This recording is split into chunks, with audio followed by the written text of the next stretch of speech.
Thank you very much.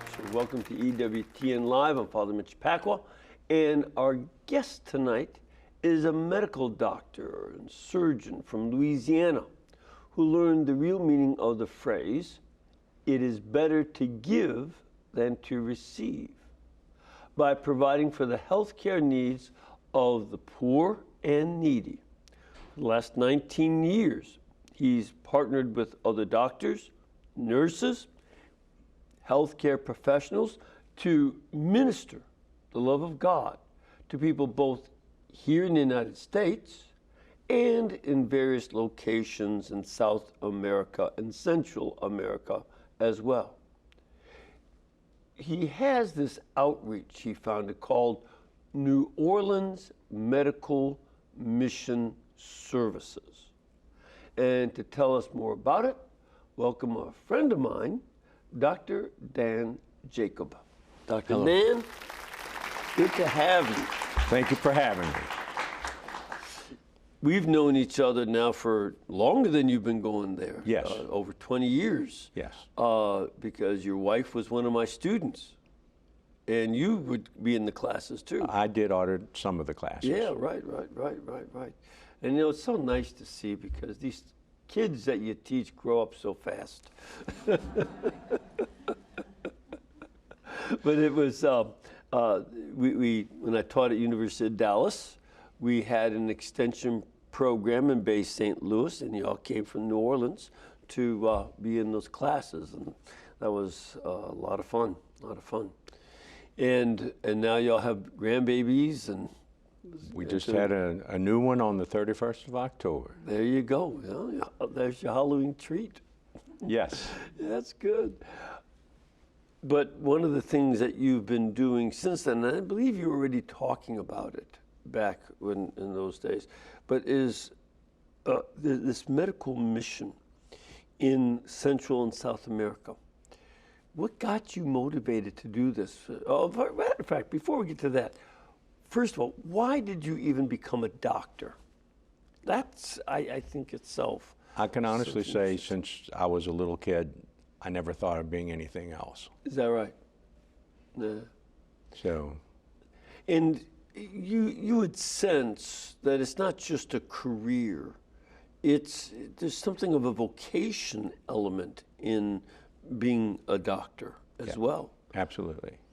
If anything, the career types would be sometimes not the first ones I'd want to go to. The doctors I've come to know and love very much. I have many great doctors and use their services, but they have a sense of vocation to this that's more than just way more than a job because of the time it takes. No, I think at the risk of sounding haughty, I think this is what God made me to do. My father was a doctor. He died when I was 15 months old. So I had that legacy. And I think I had, I'm sure, a little urging from my family as far as continuing on with the medical career. And after I started, finished medical school, I had a Navy scholarship, and so I had 5 years of active duty in the U.S. Navy. Sure. And then I came back and did my ear, nose, and throat training after that, and I went into practice in 1985. At that time, my children were small. And so I always wanted to do medical mission work, but it would not have been fair to my wife and my kids to run off and take a week off and just leave her there with 3 kids. In fact, it's already something of a strain within family because the time, the scheduling for work in medicine takes a lot of time. I mean, there are a lot of nights that you're at the hospital and gone from the family for days. So it's already a strain on those relationships. If you aren't careful, you could make it worse. Yes, I think my kids all grew up to be great kids. My wife's a wonderful woman. I'm just very fortunate. Yeah, yeah. And then, in addition to that vocation, within that vocation, what then did open up the way for you to go to Central and Latin America, besides your kids getting older? As the kids got older and it was easier for me to be gone for a week, I started working with another organization that was not real organized from a business perspective, and so a lot of the time we spent was wasted time, and that became frustrating. And that's how we then evolved into forming our organization. What is distinctive about this new one then? The difference with our organization, we do trips that are primarily surgical in nature, but we take 4 or 5 surgical teams of different types of surgeons. So we service many of the surgical services in a hospital we visit as opposed to just one. We also do eyeglass clinics where we'll see anywhere from 1,100 to 1,700 patients in a week and dispense glasses to them. And then we have a warehouse in New Orleans that's 8,000 square feet, where we collect supplies, and we will collect them, repackage them. We've sent almost 140 40-foot containers to our partners in South America to give them supplies. So you're talking about those large ship containers. Ship containers. It's basically sort of a truck. Yes. You know, the end of a 18-wheeler, and they put them on a ship, and you fill how many of those now? To date, I think we have 137. Wow. That's an enormous amount. And how much do you charge the folks down in Latin America to get all that? Initially, we didn't charge anything, and when we could no longer afford to do that, they typically will pay between $2,500 and $5,000 maximum. So then but the medicine itself is free. It's just the shipping. Everything in the container is free. It's just Yeah. the shipping that they have to help with. Yeah, yeah. So here's one of the other questions. You know, why would an American doctor go to Latin America? What would get you to go there? There are, in Central and South America, there's what I would call an abyss of need. The people are very poor. They have very poor services, healthcare services from their government, and they just live that way. So they can truly benefit greatly and have a remarkable opportunity to get something from us that they're not going to get or wouldn't get from their government. Right, right. And in the United States, we do logistical supplies and support to organizations in the United States, but because of state licensure issues and malpractice issues, our doctors can't really do surgical missions in the United States. See, that's one of the things that I first was sort of surprised at. You know, so many doctors go to the third world to do missions, and we have some needs here. I mean, we've got, you know, California has been a place that has a large number of homeless, and you know, Los Angeles, some like 35,000. That's the size of a small town. People in need. Some of them now have typhus and other, you know, very serious problems. But American doctors who do that don't have the license to practice in California necessarily, and they have to worry about being sued. So that, sort of keeps them back, holds them back from, the insurance issues. It does. It prevents us, and you also need to be credentialed within a given hospital, and that's its own separate process. And as an away surgeon, it's just impossible. Yeah, yeah. So the regulations we already have make it very difficult for doctors to go, around, and so folks understand sometimes those limits and regulations come because there have been problems in the past. Some doctors have abused their roles, and they cause trouble, if not death, and sickness because they're not doing things up to snuff. And so then, to make sure that it doesn't happen again, these strictures come in that you just can't move. So that's part of the difficulty, correct? Yes, we're free to give supplies and logistical support. So for several organizations in and around New Orleans, we'll give them furniture, we'll give what we can to them, but we cannot practice medicine on them. Yeah. Whereas in Latin America, they don't worry about lawsuits, and they're grateful for the medical care we bring. Yes, and we do have to send. There's government credentialing Sure. that is moderate to extensive that we have to do before we make a trip. But you don't have to worry about those other issues now. Yeah, like insurance and things. Yeah, well, and that's good. I mean, again, you want people who are doctors, not someone who just writes MD at the end of their name and goes down to harm people. So that, again, safeguards are important, but it's a lot easier to be generous in Latin America.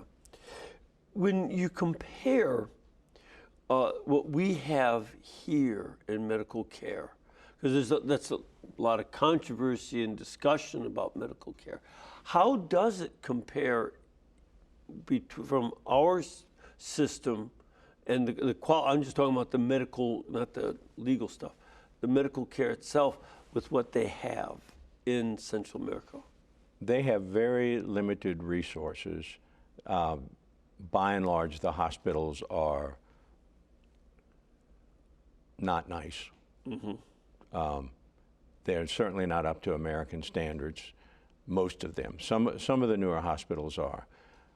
The amazing thing to me about working in Central and South America is with their doctors, we really try to go and work hand in hand with them. We don't want to go and show them all our nice toys and look what I can do and you can't because you don't have the toy. So we work hand in hand with them, and it's really remarkable what they accomplish with the amount of resources that they have. Good. They're always, the interaction between us and them, since we approach it from a hand-in-hand situation, has been positive. There's good interchange of information. There's two of the hospitals that I've been to, one particular type of surgery, I do endoscopic sinus surgery.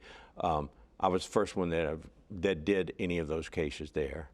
I was able to show their doctors there to at least let them have a basic understanding of it, let them work some under my tutelage. So it's really a win-win situation. I was blessed in graduate school to have two very fine roommates, both of whom were medical students at Vanderbilt. And one of the things that struck me as they talked and studied and learned is that a good deal of medicine is learning from other doctors who have skills in particular areas that you don't. And they work with other doctors Would that be correct? That is correct. So you graduate from medical school with a basic box of knowledge, and as you go through further training, you're given a toolbox where you have these tools and you learn how to use them. And through this exposure to various different doctors, you learn how to use these tools in a different way, or how different doctors use them. And you are exposed to the sort of the professional and mental approach of different people, which helps to form you as a well-rounded physician. Right. And so, given that that's how you learn medicine, get the basic knowledge in classes, but then work with physicians, learning how to do various procedures with real patients, watching them, doing it with them, and then letting them supervise. Correct? Correct. So you get to share what we have here with the doctors down in these other countries, so that's part of the partnership. Oh, isn't it? yes, that is. And a good example, on every trip, we try to take an orthopedist who does nothing but total joint replacements, Knees, knees or hips. hips. In the beginning, we did both, but the amount of equipment necessary was burdensome. So we limit to either knees or hips. And typically in a 4.5-day workday week, the orthopedist will do between 20 to 30 knee replacements. In 4 days. 4.5 days, yes. Yeah, that's So a lot. we arrange it so that everything is set up. What they do is bring their surgical team from the United States. The whole team goes down with them. And then they interact with the doctors and nurses there to teach them how this goes. And so it's good interchange. Yeah, I think that's part of a certain kind of respecting the dignity of the professionals who already live there and are seeing the patients, and inviting them to, again, observe and work with to acquire more skills. It's true with respect to the doctors. It's also true with respect to the patients. They hold American doctors very high, almost like we have magical powers. And I can see a patient in consultation and tell them what their problem is, and tell them that there really is nothing that I can do for them for this problem. And then they want to give me a hug and a kiss and say, thank you so much. And it's that way with all of our doctors. The patients are very appreciative. The people that work in the hospital are very appreciative, because we really do it as a collaboration. And that's, I think, is key to the success. It's not the caricature of, all right, you poor people here, get out of my way, let me do it all. No, it's part of a relationship of respect. Correct. When I was going on trips initially with this other group, several of the places we went, we were referred to as the gringo doctors. And they did not like the gringos. So the local people would actually do what they could to help us not be successful, as opposed to trying to, jumping in there and working with us. That's not the way we run our medical mission. Yeah, no, it's important to have the respect for them being colleagues, and that this is collaboration. Yeah, and we're talking about a lot of missions over the last 20 years. 38 missions? We've done 38 mission trips. Typically, we do 2 a year, sometimes 3. This year, in 2020, we're going to be doing a trip in the spring to Vietnam. I'm doing a trip to Dominican Republic, and we're working on doing a trip to Haiti. We haven't got that worked out yet. So Vietnam as well.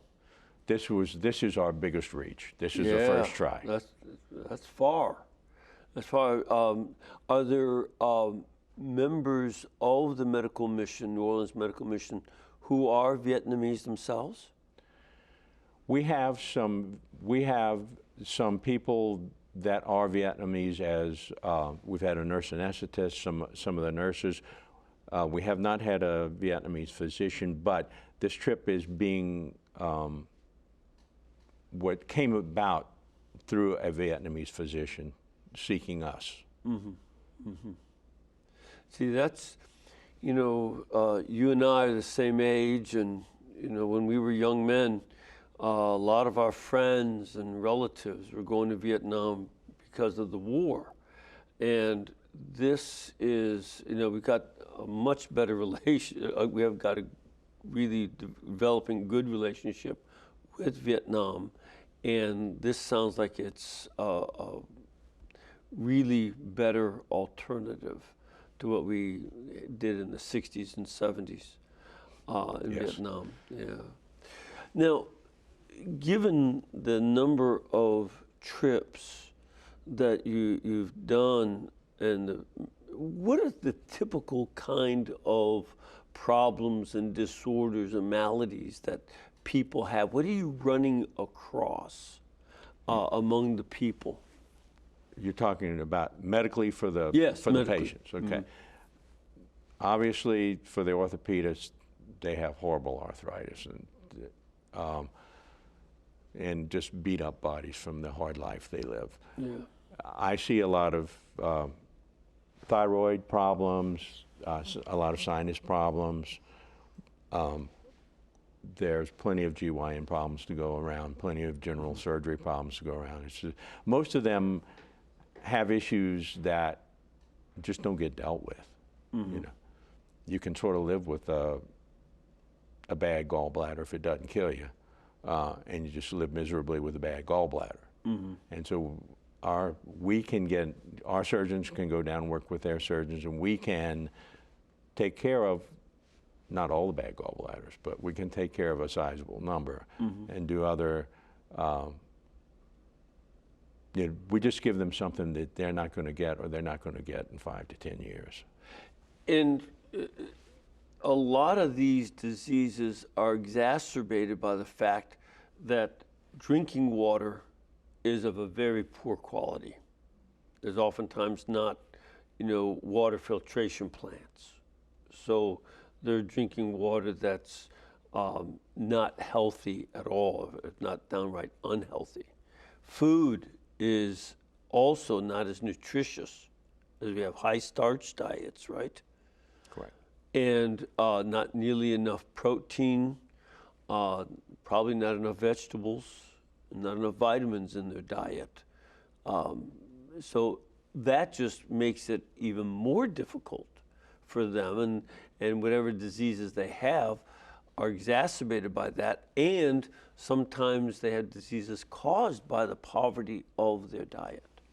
They have that, and for what I do as a ear, nose, and throat doctor and dealing with respiratory things, most of them use wood for cooking, so they have a high smoke exposure and bad pollution, which just is a piece of the cascade of why they're all. Yeah, we go to a restaurant for wood-fired pizza, and that's kind of a treat. But for them, it's a smoke-filled kitchen because the wood is often green, and it smokes a lot, and it's not because they have these flavor pellet pieces of wood.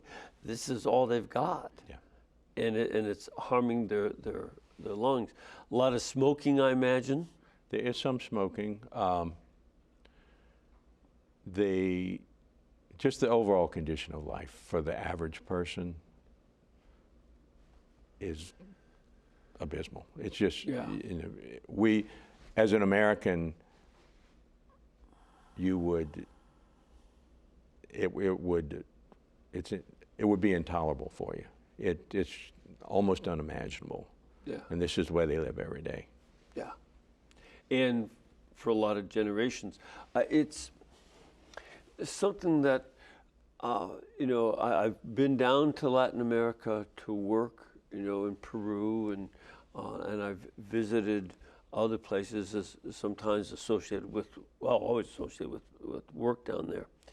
And it makes me incredibly grateful for the United States. Sometimes, knowing what people live with, sometimes I come back and say, there's a lot of whiners around here. And my parents' standard line was, stop that whining or I'll give you something to whine about. If you see what exists in these other places, you don't just send somebody else, but you come to appreciate what you have and then share. That would seem to be a more sensible response. Well, one of the things we do, I have 3 children. 2 of them have been on trips with me. And I think it's an eye-opening, any young person that goes down there, it's an eye-opening experience. Absolutely. Most of our physicians and many of the nurses and other people that come along have brought kids with them, older kids, not young kids. Yeah, yeah. In our warehouse on weekends, where we work, we offer service hours to a lot of the high school students that need service hours. So we have high school kids in and out. It gives them a little taste of it. They don't really see the poverty. No. But it gives them a sense of doing something for somebody where you're going to get nothing for it. I mean, you're doing this out of the goodness, truly out of the goodness of your heart, or because you need service hours. But when younger people go down there, it touches them. Yeah. You can't go there and not be touched unless you have a heart of stone. Right. And it's very important, when high school and college students go on mission trips. If they don't have dads and moms who are doctors going down, schools often offer these. And that's why I think these programs where you have to have service, time are really good, because they wouldn't do it otherwise. No, who else is going to encourage it? Well, even if it's making them go. My mom made me eat a lot of vegetables I didn't like at first, and then I learned to like them. Well, going down because your school makes you may not be, the optimal, motivation, but it still opens the eyes, and that's very important. Yeah, it does. And another thing we do, whenever possible, I like to bring a resident with me, and as do the other doctors. You mean by a resident? A graduated medical student who's in a residency for ENT or orthopedics or other specialties. Sure. And so we'll bring residents with us, and we'll bring medical students with us. It really is a very fulfilling thing for them. And besides medical work, residents and nurses and other medical professionals, is there a role for people who are not trained in medicine to help out? Absolutely. That's what we do in the eyeglass clinic. We have 8 to 10 people that are giving glasses out, and additional people evaluating patients before, and we will train you to do the things you need to be successful in the way we do our eyeglass clinics. And these are usually we have an optometrist with us or an ophthalmologist. who can help with the really difficult things in the eyeglass clinic. And the rest of the people are husbands, wives, school teachers, retired people. Actually, I think physically the eyeglass clinic is the hardest thing that we, physically for the people there, it's probably the hardest thing we do because you're really on your feet for 8 hours. By hard, you mean it's the most strenuous? Physically demanding. Yeah, just because there's a lot of work to do. It is. But it's also one of the rewarding. You were telling me before the show how the look when people can see. It really is. When you see this one time, you just say, I got to go back. When typically there will be one or two pairs of glasses, and these glasses have all been donated, that are just off the charts. They're really bizarre as far as who could wear this. Yeah, right. And somehow God always provides, and we find that person, and when they put those glasses on, you see the smile on their face, and it's like an oh my God reaction. Yeah. Look what I have, look what I can see that I haven't seen ever. Right. And that's a tremendous thing. We have to take a little bit of a break. Again, we want you to find out a little bit more about the New Orleans Medical Mission Services. And you can find out about it at NOMMS. So it stands for New Orleans Medical Mission Service, NOMMS.org. And you can also go to facebook.com/ capital NOLA Med Mission, NOLA Med Mission. Now, when you see NOLA, that's not one of the names of his kids. That stands for New Orleans, Louisiana. And you see a lot of NOLAs, a lot of organizations call it with NOLA in it. But it's facebook.com/ NOLA Med Mission. And you can see pictures and learn more about the stories of some of the folks that have been helped, as well as the folks doing the help. We're going to take a break.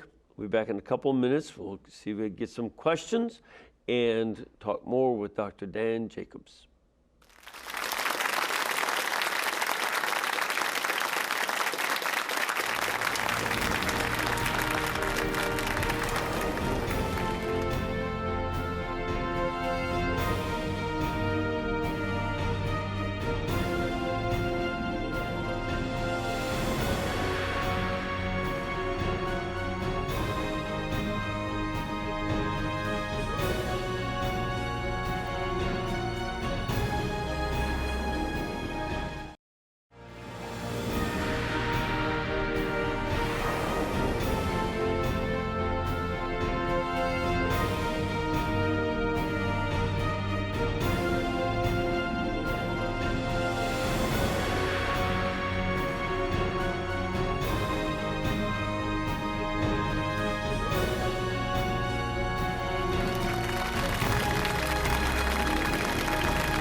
Right, so we are talking to Dr. Dan Jacobs from New Orleans, and he works with the New Orleans Medical Mission Society, NOMS.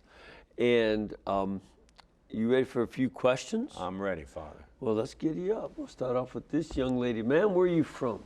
I grew up in Oak Park, Illinois, but I'm from St. Louis for 30 All right, years. yeah, and Oak Park is a suburb of Chicago. Right. It's right on the edge. Right. Very famous for its Frank Lloyd Wright houses, among other things.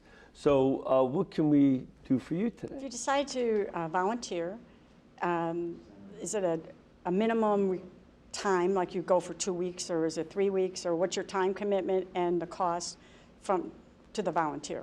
Okay. For the volunteers,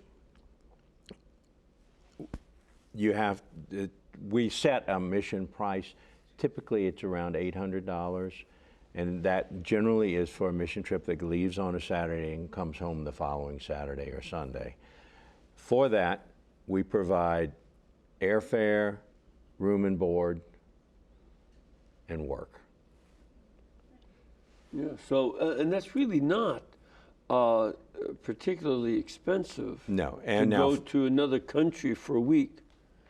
And by the way, what kind of preparation do they have to have in terms of getting shots and things? that varies according to where we're going. We don't go to, since we do surgical interventions, we have to go to a place that's got a hospital, a fairly good sized hospital that can accommodate us. So we're not out in the bush, so they don't have to, you can take malaria prophylaxis, you don't have to. You can, usually the tropical diseases in the bigger cities are, you don't have to take something to go there. Now, I think there are some required immunizations for us to be going to Vietnam, but for the South American places, it's optional. Because we are in city areas, not. Right, city areas, and then also in some place like Bolivia, where do you go there, La Paz? No, we haven't been to Bolivia. The farthest south we've made it was Ecuador. Ecuador, okay.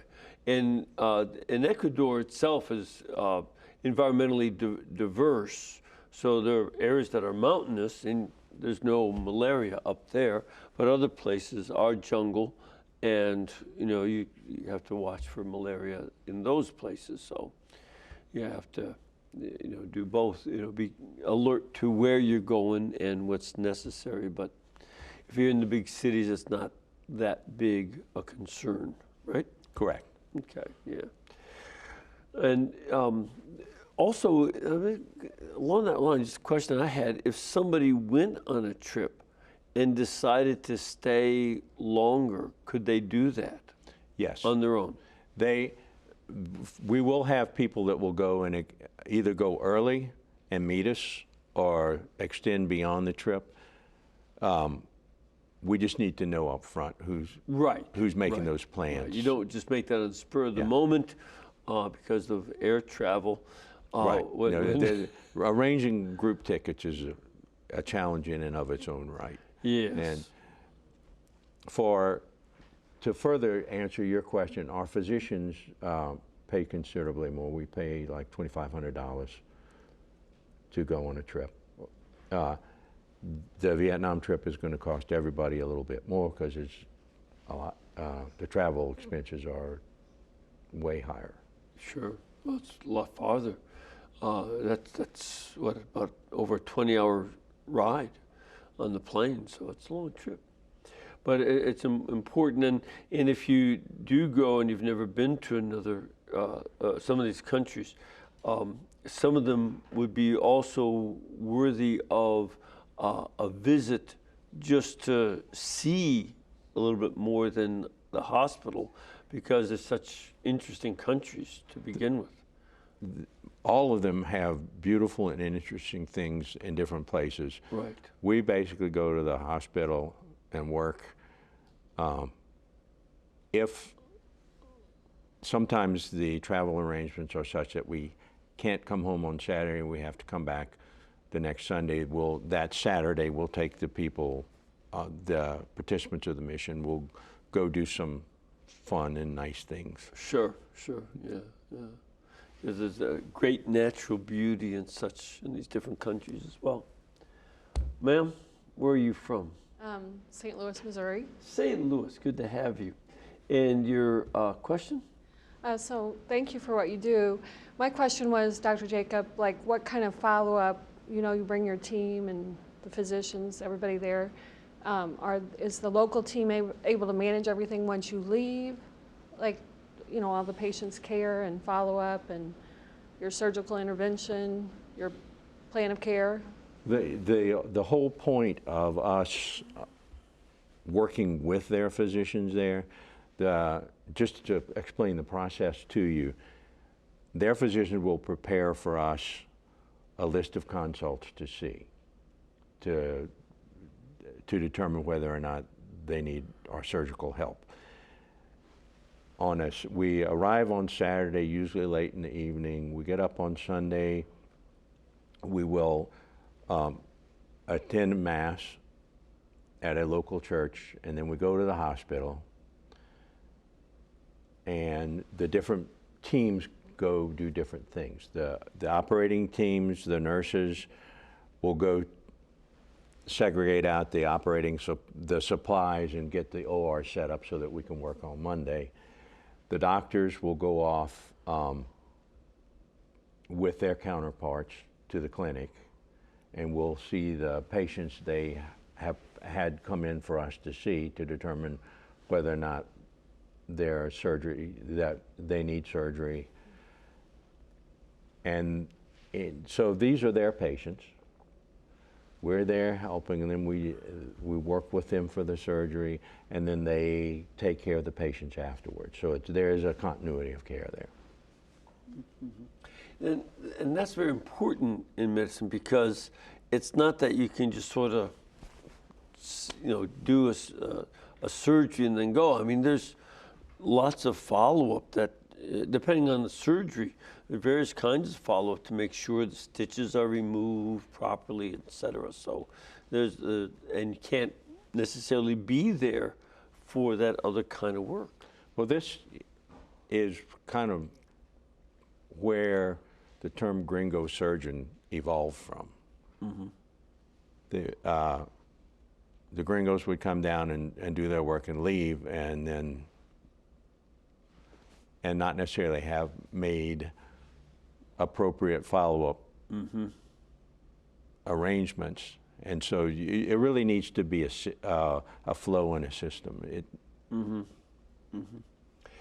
And this kind of work, besides the volunteers and the doctors having to pay their way there are a lot of other expenses involved in this kind of work. Getting the medicine, getting a lot of these medical supplies and such in these containers. The local companies, the local countries help with some of that, but there are a lot of other expenses involved in doing this kind of work, right? Yes, we have an annual budget of between $225,000 and $250,000. We raise the money through a main fundraiser called a gala. Mm-hmm. We have a golf tournament. We have some foundations that give us some support, and it's mostly through. Much of it is through private donations. Like any charitable organization, we need money to operate, and I think NAHMS offers a really, really good return on investment. For a $250,000 budget, we will produce about $8 million worth of goods and services to our partners. That's pretty significant. That's pretty significant, because you figure, even if it was $1 million worth from that would be pretty good. That'd be 4 to 1, but this is 32 to 1. In terms of value, which you'd have to pay for here, and you have to be careful about those cost comparisons. Yeah, no, we're using U.S. values in places where it would not cost as much, but that's from an accounting perspective, that's the measuring stick we're forced to use. Yeah. And, even a lot of these supplies that you get and then reuse, repackage, and they're not reusing. It's not like you're getting used needles and use them again. It's just that you're repackaging material. Where does that come from? It's interesting. When we first started out, the nurses that worked in the operating room with the doctors involved, there were just 4 of us, would collect in America, you have these packs that are the hospital buys that has different things in it for different types of cases. And we discovered that probably at least 25% of the stuff that was packed in packs wasn't being used. So we would take that 25% and then we would go re-sterilize it and make our own packs.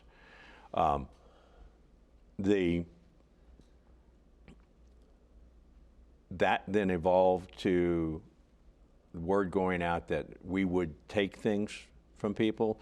So when hospitals, let's say when hospitals buy new beds, we'll get 120 beds from a hospital. You take the old ones. We take the old ones. Sure. And when they have equipment that they change out, and the hospitals have a predetermined rate of turnover of equipment. So it's not that the equipment is not good. It's just we're going to keep it for 5 years and we're going to replace it. Right. Right. And so we take the five-year-old piece of equipment, and then we'll ship it to a hospital that has nothing of the sort. Yeah, and again, it's not being wasteful from the hospitals. I mean, they will plan, okay, we'll use it for 5 years. It might have 8 or even 10 years of use, but we can't afford to say, well, we'll use it till it conks out, and then we'll get another one. Right. You have to plan that obsolescence, but when you have something that is obsolete in a hospital, you say, well, we've got to change it out. This is still very usable, and in these other countries, the alternative to getting this used equipment is to have no equipment. Correct. And so that's not a great option. Or they'll have a hospital bed that is a metal frame with a metal grate on it, and that's the bed. No mattresses. No mattresses. So we're giving them a significant upgrade that is very usable, still has a lot of life in it. One of the more interesting things that happened, a regional hospital closed down, and we were given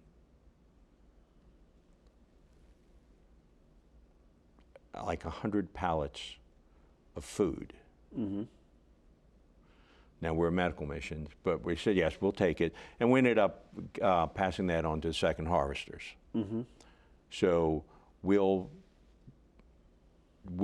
whatever it is we get, we try to make sure someone who needs it can get it. Right, right. So, and that's, in that sense, you really are warehousing. A warehouse is a place where stuff comes in and then goes back out for redistribution, but you're doing it as a not-for-profit. And that makes it available to a lot of people who, again, would have nothing as their alternative. Right. I like to refer to our warehouse, it's like, it's a living organism that breathes. It breathes in and gets filled up. We segregate it out and send it off. It breathes out. And then it breathes in again, and it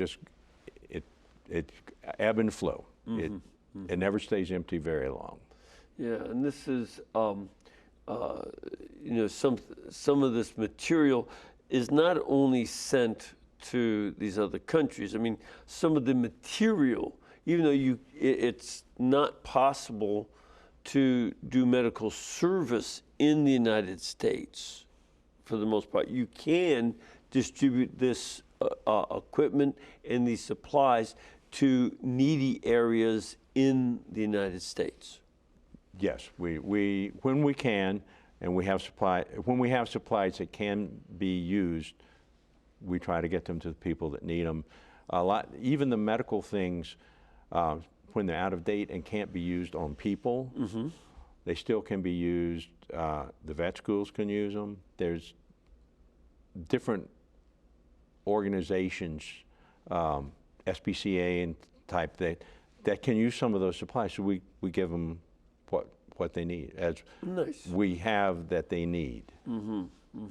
So, again, it reduced, in one sense, given all the very important conversation that we have about being sensitive to the environment and reusing things, this operation sounds like a very green kind of operation, that it's really is focused on not letting things go to waste, not letting it go for trash, but it becomes used for people and even animals in some cases, for this kind of service. We'd like to say we were green before it was fashionable to be green. Yeah. Yeah, that sounds good. One other area, this is just a random thought, is there a minimum age for somebody to go? I'm not talking about children that are accompanying parents, but for volunteers, is there a minimum age that they have to be? They would have to be at least 18, usually like them over 21.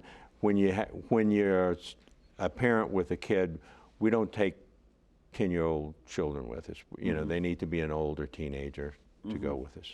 Yeah, so like what would be your cutoff for teenagers? Like 12? With a parent? Yeah, with a parent. If it was a very mature 12 or 13-year-old child and the parent thought that this is kind of overwhelming to a kid. Yeah. So if a parent really felt that this particular child could do it, we would consider that. But it's really when they see the conditions that exist this is, most of the world lives like this. Yes. It can be pretty overwhelming. Yeah, I've been in places where even young adults in their 20s find that they're grossed out. You don't always get a place that has a hot shower. And you don't always get bathrooms that are at American standards. Sometimes you're just over a hole in the ground in some places, and that can be very disconcerting. And if there are unwanted visitors, otherwise known as vermin, in the place where you're staying, that's also disconcerting. So it's not always so easy. Matter of fact, not easy at all. Well, we make sure for our participant, we make sure we've got safe housing, clean housing. And that they have the ability to get good quality rest. We try to stay in vermin-free environments. And that was different in my trips. yeah, well, the reason is it's very hard to be alert and do good surgery, or Right. to handle what you are faced in the eyeglass clinic if you're exhausted. Right, or grossed out. Terrific. I'm afraid we're out of time. Again, it's the New Orleans Medical Mission Services, NOMMS.org, or Facebook.com/NOLA MedMission. And you can find a lot more about it. Thank you, Dr. Jacobs, for being with us. And may the Lord bless you and your work and all of you. In the name of the Father, the Son, and the Holy Spirit. Amen. Amen. And in addition to support for them, keep us in between your gas bill, electric bill, and cable bill so we can pay our bills too. Thank you.